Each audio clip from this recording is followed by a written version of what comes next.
If we're really to solve the climate crisis, truly solve it, it will mean closing all fossil fuel industry in relatively short order.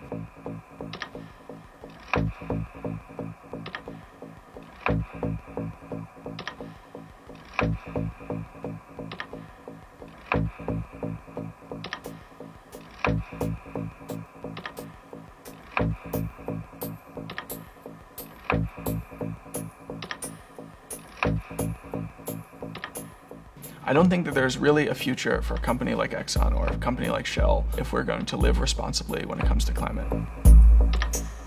We have to zero out on emissions entirely, and that means essentially wiping fossil fuel infrastructure off the planet. And how that will come to pass, I think, has to be a policy question, which means a politics question. The fossil fuel business in the US is being subsidized by the federal government. It's succeeding in part because of the support of the government. If we took those subsidies away, the economic calculus would be very different. Today, based on the pollution that is being produced by fossil fuel companies and industries, thousands of Americans are dying every year. Globally, it's the numbers in the millions. And we are doing that for the benefit of the owners of those fossil fuel companies and almost no one else. We are subsidizing those companies so the executives and investors can make money at the cost of the health and well-being of the people of this country who are suffering already and will suffer much more intensely in the decades ahead if we don't change course right now.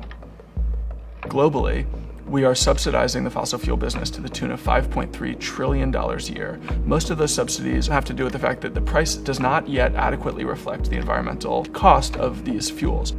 If we had a price that did adequately reflect that, I think that would go quite a long way towards changing the incentive structure of companies like, say, Exxon or Shell.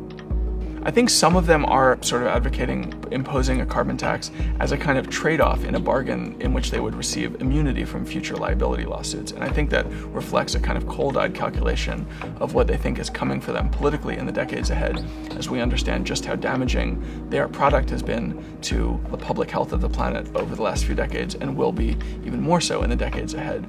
I think history will render a very brutal verdict on fossil fuel companies. In particular, Exxon and Shell, I also think, has had a long history of denial, funding disinformation, funding inertia on climate. I think they will be seen in much worse light than, say, the cigarette companies are today.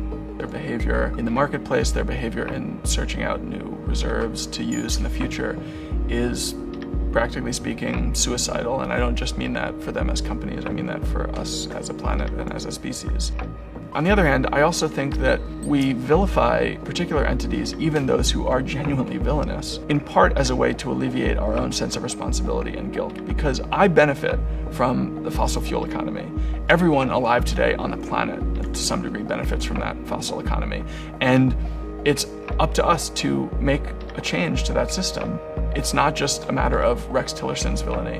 It's a matter of the way that we have all collectively chosen to conduct our lives, choosing cheap energy and material comforts that would in the past not have been possible without fossil fuels.